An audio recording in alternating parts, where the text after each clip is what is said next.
始まった。始まった。始まってんの。始まってます。始まったんだ。こんにちは。こんにちは。こんにちは。ブルーラグ上馬店です。今日の、YouTube のライブはブルーラグ上馬店からお送りします。よろしくお願いします。お願いしお願いします。お願いします。今日は梅雨入りもしたということで、泥よけフェンダーのバイクについて話したいと思います。映ってんのか俺ら。いや、今野さんたちは映ってないです。映ってねえんだ。あじゃあいいのか。難しいな。これ難しいですね。OK。確かに。じゃあまずフェンダーの種類どんなものがあるかとかをざっくり説明したいと思います。これからいいや。まずは本所のフェンダー、最近ブログとかでも書いていたアルミのフェンダーです。日本製。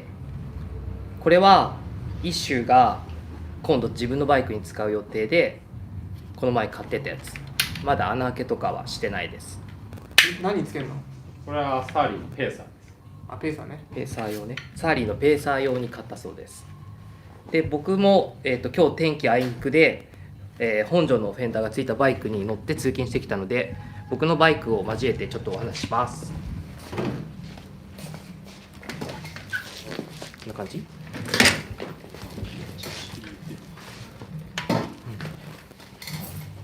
僕もこの本所がついてます。で、本所は自転車に合わせて自分で穴を開けたり加工が必要なので、ちょっぴりつけるのが難しいです。多分自分で挑戦すると、僕も昔やり方我流で自分でやって何回か失敗した思い出があります。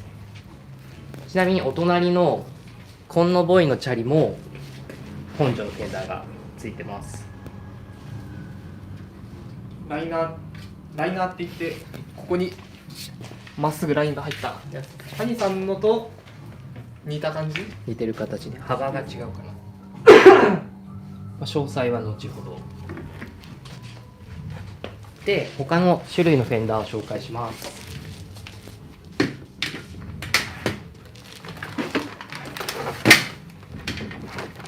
ブルーラグでよく使うフェンダーだとベロオレンジ、こんなパッケージで。ベロオレンジは、本所みたいにピカピカのアルミのかっこいいフェンダーなんですが、穴とかはもう開けてあるので加工いらずです。まあちょっとバイクに合わせてアドリブとかはちょっと聞きづらいですかね。ただ自分でお家で取り付けトライしたいななんて人はベロオレンジ結構おすすめです。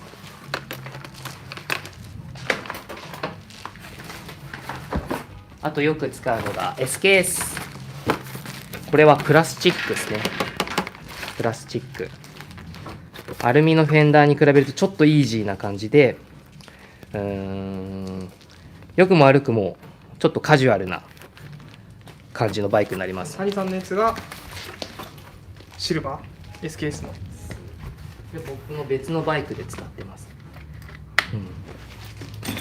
ちょっとジャンクな組み方とか通勤バイクだとこっちのアルミじゃないやつの方がしっくりくることもあるですね。イベント系に似合う。確かにペダルに似てます。プラペと三ヶ島さんとかのペダルみたいに、こっちのがなんだろう、良くも悪くもジャンクな感じ。こっちのがピチッとした感じですね、アルミの方が。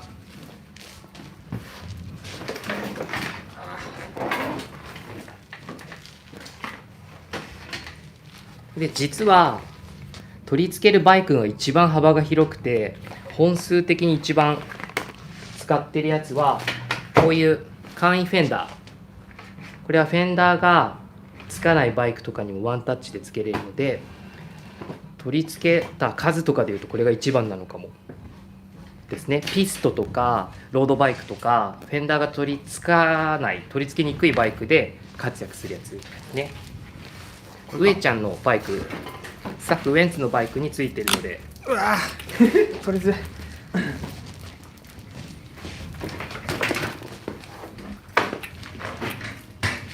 こんな感じ？こんな感じ。こんな感じ。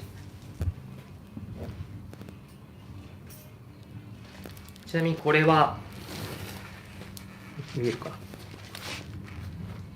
スタッフのダンカンが、メッセンジャー時代10年間愛用したやつ。まだ使ってんの？まだ使ってます。自分で説明してみて。これゼファールのフラミンゴ、今は形変わっちゃったんですけど、ここがネジネジになってて工具なしで付け外しできる。ですごい簡単な構造なので10年間使ってますけどぶっ壊れないです。未だに現役です。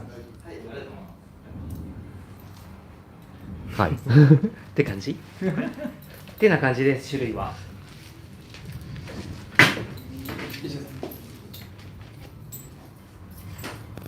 これじゃあ1台ずつバイクの説明しようかな。じゃあ僕のからいこうかな。これ行きましょうか。よいしょ。僕のバイクを紹介します。雨の日は大概これに乗ってきます。フルフェンダーがついてるとお尻も濡れないし足も濡れにくいです。なのでサンダル短パンでこのバイク乗ったらほとんど、あとポンチョ着たらほとんど濡れないで通勤できるので、僕の雨の日特化型バイクで、スイフトのバッグもついててこれが防水なので荷物はこの中に放り込んでポンチョをかけちゃえばほぼ雨はへっちゃらです。で使ってる本所のフェンダーは2代目で、これの前に初めて買った本所は自分でペーサーにつけようとしてサーリーにつけようとして失敗しちゃったことがあります。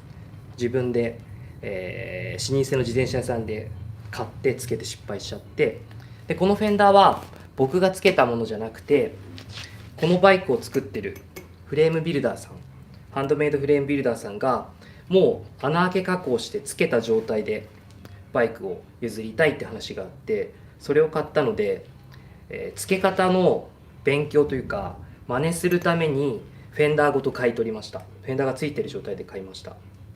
で一旦外してどんなとこに穴が開いてるのかとか、どんな小物を使ってるのかとか、当時バラバラにして勉強した記憶があります。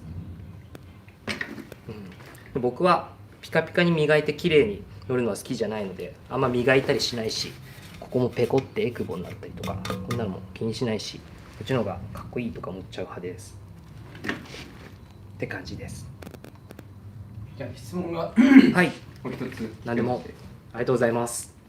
フェンダーってつけるとかなり重くなりますかっていう。そんなことないかも。フェンダー自体はすごい軽いし、特に本庄さんのフェンダーはめちゃ軽い。重量はそんな気にしなくていいかもしれないですね。もしかしたらフェンダーが似合うバイクとかつきやすいバイクがもともとフレームの車重があるからそういう印象かもしれないけど、フレーム自体、フェンダー自体の重量はほぼないぐらい。測ります？測ろう。いいね。測ります。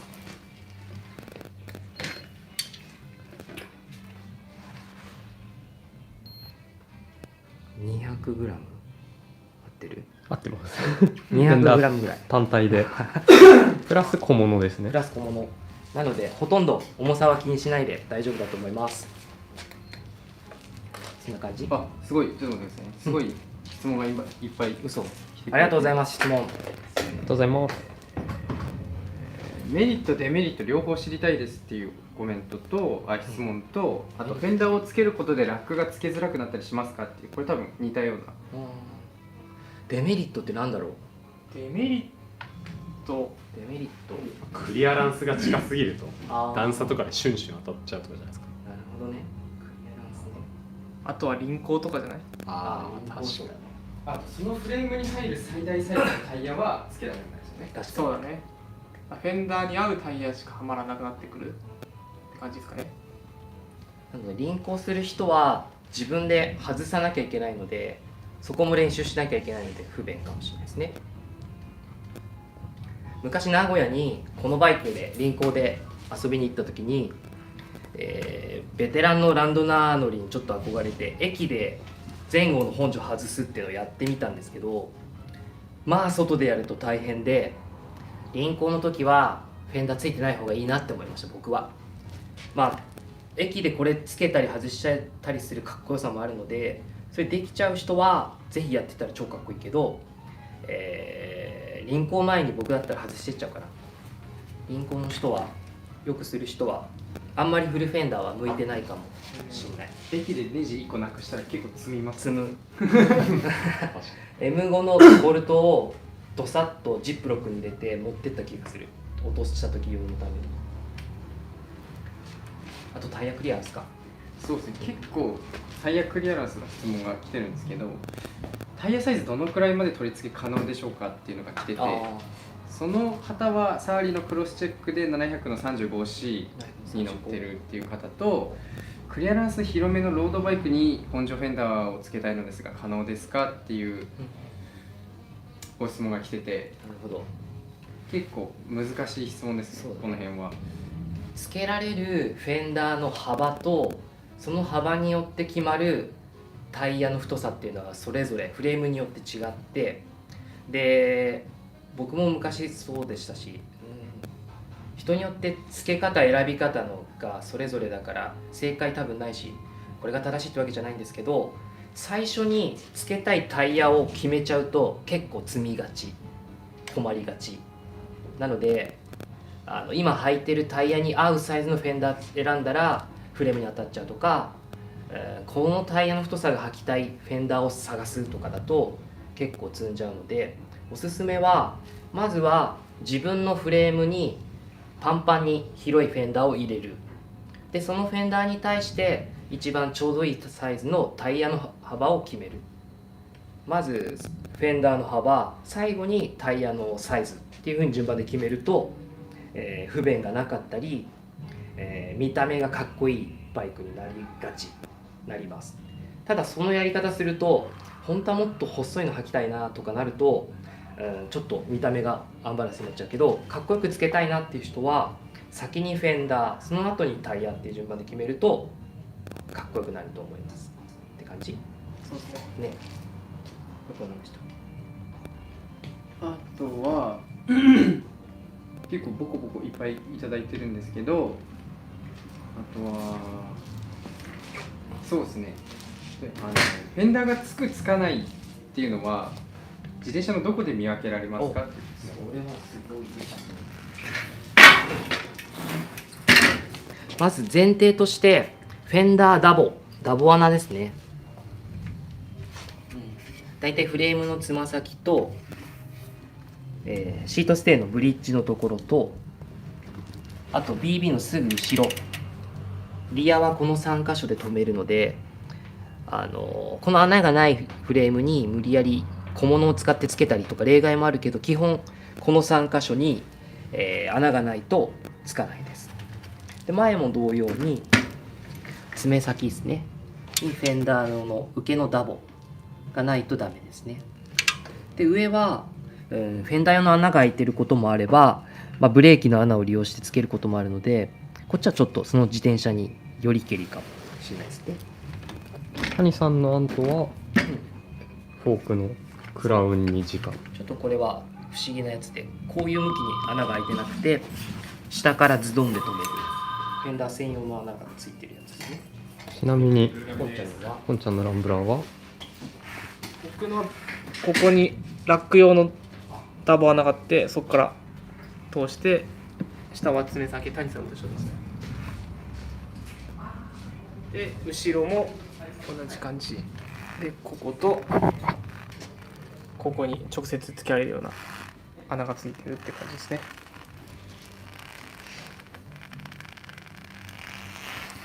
ウェンツのとかは1個もついてない。そうですね。そこれれはがつかない代表のバイクかな。ここにも穴がなくて、ここにも穴がない。でもちろんリアにも穴なし、穴ついてない。そんな人はこれまあついてないバイクだと自然とつくものつけるとルックスが良いというか辻褄が合うから、これはこれでかっこいいスタイルだと思います。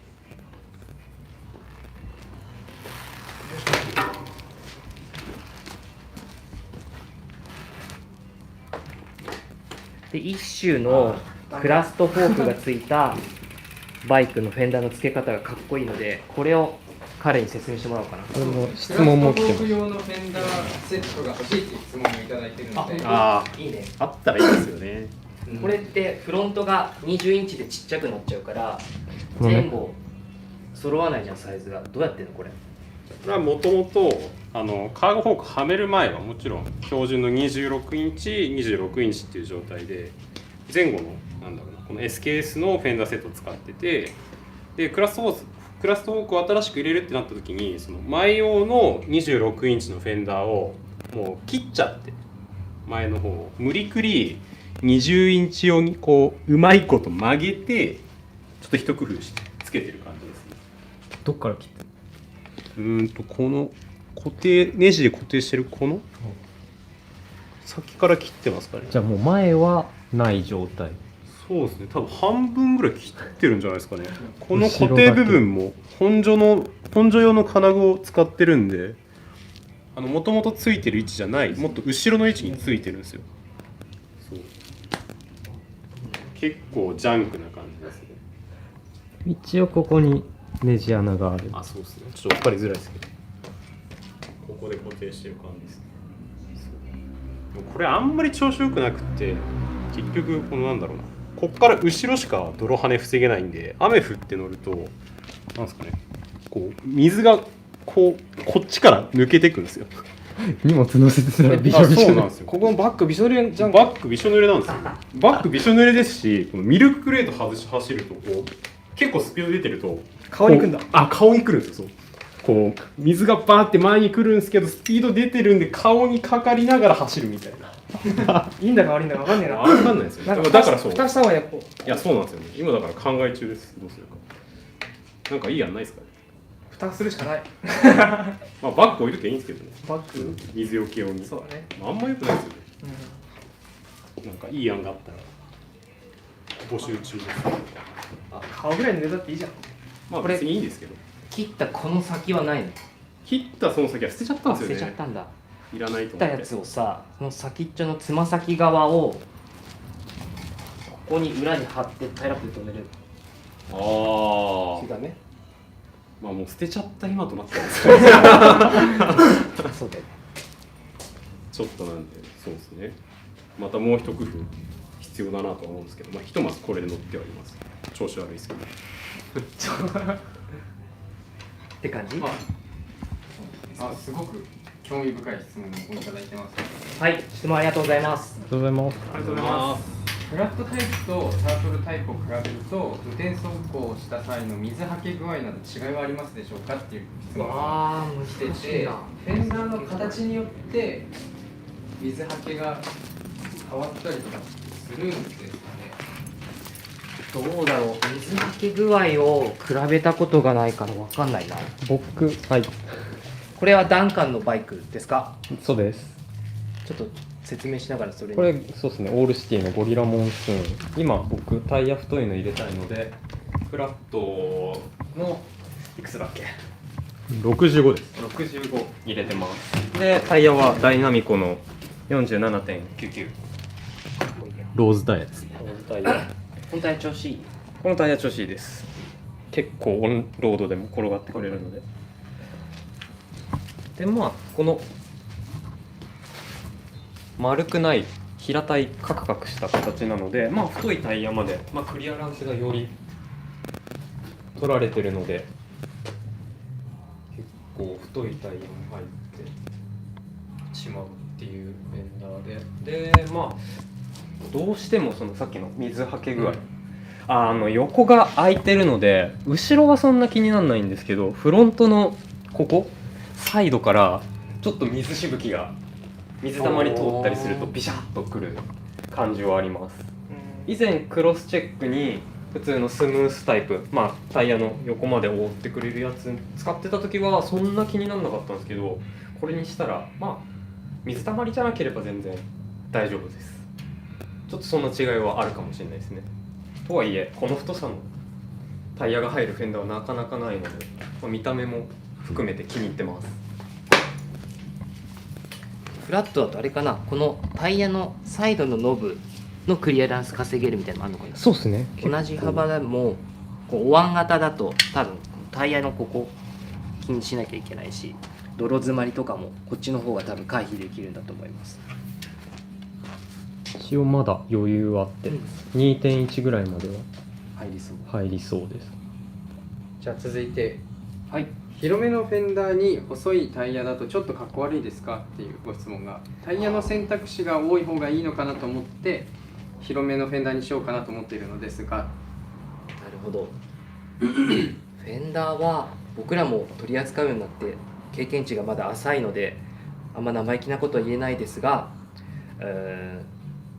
機能として成り立ってればいいよっていう人もいるし、つけるんだったらかっこよくつけたいなっていう人たちもいるし、後者の人たちだと結構フェンダーの太さとどのタイヤと合わせてるかは、そのタイヤに合わせてどうやってつけてるかはすごいこだわると楽しいポイントだったりするので、あまりにも、フェンダーに対して細いタイヤでこう横から見た時にクリアランスがスカスカしてるとちょっと見た目は不吉祥な感じになっちゃうかもしれないですね。まあ、パンパンに攻めればいいってもんじゃないと思うけど、適度に、相性のいい太さ同士のやつがかっこいいと思います。どうでしょう。そう思いますね。私はそう思いますね。他喋っときたい人はいる？こんちゃんフェンダー割ってなかった昔。ありました。クォーターフェンダーだと思ったので、多分初めてつけたのかな、本庄を自分のにつけようと思ってファースト本庄をスムース一番丸っこいやつをつけたら、ここら辺からもパキッと割れて破断した時があって、真っ二つにここで綺麗に割れましたね。だから本庄はそういうことがあるんですよね。やっぱアルミ製で、そうだね、このあんまりぶつけた時とかの衝撃に対してあんまり耐性がないから、ずっと使ってると割れちゃったりとかあります。でもずっと使ってないよ10年使って割ったならあれだけど、多分俺は付け方が初めてだったから甘かったのかもしれないですね、ここが割れたのは。なんか聞いた話よ、これ聞いた話ね。なんかこのブリッジに対して下からズドンの直止めはなんかフェンダーに負荷がかかりやすいって詳しいお客様に教えてもらったことがある。それあらシムワークスの亮太さんも言ってました。言ってた？この L 字の鳩金具なんだこっちの方が割れるケース少なくて、この真上にズドンだと割れやすいんだよねってなんかランドナー長く乗ってるお客さんが教えてくれたこと。マジですか？俺割れたことないな。俺のまさにそうじゃないですか。こんちゃんのは割れてこっからこっちが取れちゃったんでね。そうです。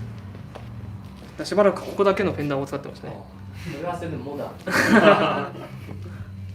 あとはそうこの距離ですよね。あ、そうね。ここの距離が多くなっちゃうと、このステーをつける場所って任意で穴を開けるので、言ってみればここにもつけれるしここにもつけれる。でもそうするとこのチューブラリンの距離が変わるから、それも関係してるかもしれないですね。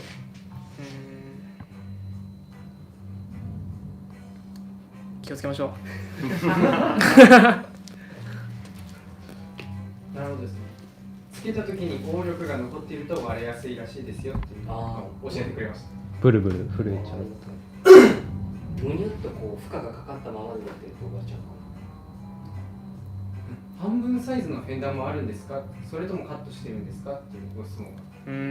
カットはあんまやんないけどするお店さんもあるし、して超かっこいいケースをいっぱい見たことがあります。650B のフェンダーは700シート26インチをどっちを買えばいいんですかっていうご質問が来てて、これ多分 SKS のことですか。 SKS かな。 SKS は僕は26インチを650に利用することが多いです。650の方が太いタイヤが多いから自然と幅で選ぶと26で選びやすくいはず。これは26。これ 26？ それ20。でホイールもそれ26です。ホイールも26。そっか。カニさんの26。あ、これも26、26か。多分このフェンダー前、650のバイクで使ってたやつを流用。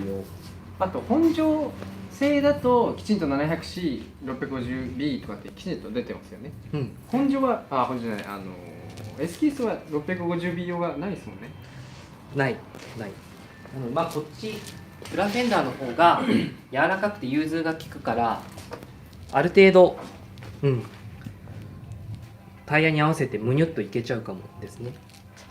本庄さんのは確かこの R がホイール径に合わせてもうきっちり計算されて作られているから、本庄のフェンダーをつけるときはもうきちんと700なら700、650用とか合うものを選ばないとダメだと思います。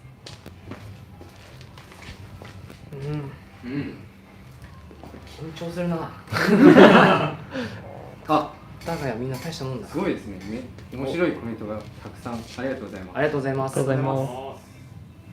どれを求めたんだっけ？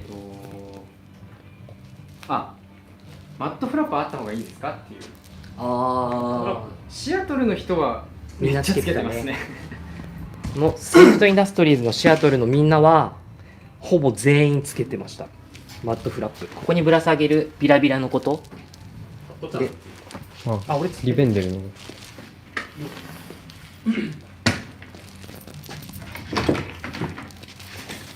自分がつけてるの忘れてた。僕はこのバイクつけてます。フルフェンダーつけたとはいえ、やっぱこの下の隙間ってちょっと跳ね上げがあるんですよ。で、さらにこのビラビラで下に延長して、跳ね上げを減らす。で、S ケースはフロントもともと短くて、結構バチャバチャつま先にかかることがあったので、これをぶら下げてます。直付け。直付け。あった方があった方が雨にはいいのかな。でも谷さん以外はみんなついてないですもんね。ついてないね。つけてかっこよくなるんだったらそうですね。つけたいっていうのもある。どうでしょあった方がいいかもしれない。ビラビラはあった方がいいかもしれないってことですね。つけて変じゃないなら効果はてきめん。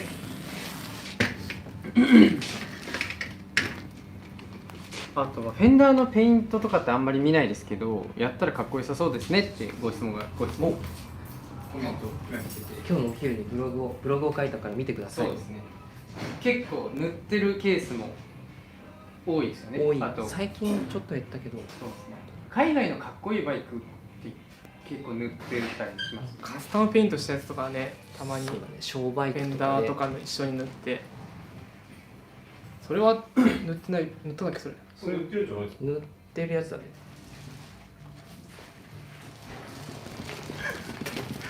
めちゃくちゃパンクしこれちょっとスタッフバイクでなんですけど、これは SKS のフェンダーを塗ってます。わかるかなこれ。本当は黒いフェンダーでラインを入れてる。で、本庄を塗るときは基本一色とかが多いよね。そうですね。フレームに合わせてとか塗ることもできます。そう、同系色で塗ったりとか。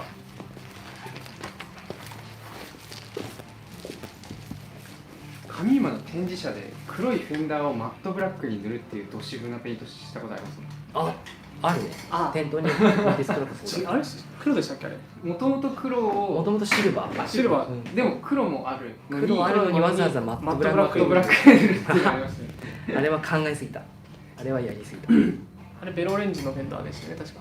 ベイビーベロレンジャーフェンダーですよね。何々のやつね。こんなとこですか？こんなとこですか。はい。いやー大変だな。これは神経使いますね。あと1個質問ラスト。ラストいきますか？誰かなんかアピールしたいのないの？前バイクでアピール。大丈夫？なんでしょう、ちょっと待って。まあちょっと限定的な質問になっちゃうんですけど、はい。マウンテンバイクには本庄のようなフェンダーはつかないのでしょうか？例えば空手モンキーとか。そんなことないです。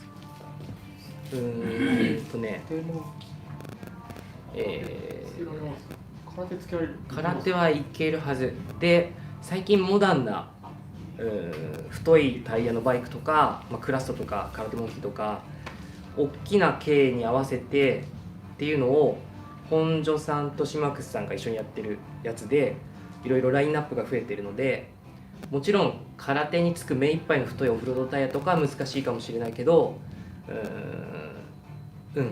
つくやつがいくつか今なら選べると思いますよ。でつけたら多分めっちゃかっこいいと思う。つけに来てください。あと難しいですよね。僕たちだとうん技術的につけられない場合もあるし、他のお店さんだったらつけられる場合もありますけど、工夫すればつく場合もあったりとかするから、ちょっと、一概には言えない。トライしたいね、空手も大きい。じゃあ最後にこれだけはちょっと言わせていただきたいですね。ちょっとウエンツさんかっこいいってコメントいただいてるんで、それだけをマジでお礼させてください。本当だ。嘘でしょって。嘘でしょってことない。これ幡ヶ谷のスタッフじゃない？これスタッフですか？違いますよ。ってな感じ？お時間かな？お時間前に閉めんなよ。司会はウエンツだなこれ。以上になりますが、いかがでしたでしょうか？大丈夫ですか？こんな感じで。梅雨をね、これすみません、ちょっとバタバタで未熟な生放送ですが、上間店から以上にします。来週は幡ヶ谷店。来週働いてます。て来週日曜日幡ヶ谷からやります。じゃあさよなら。さよならさよなら。ウケる。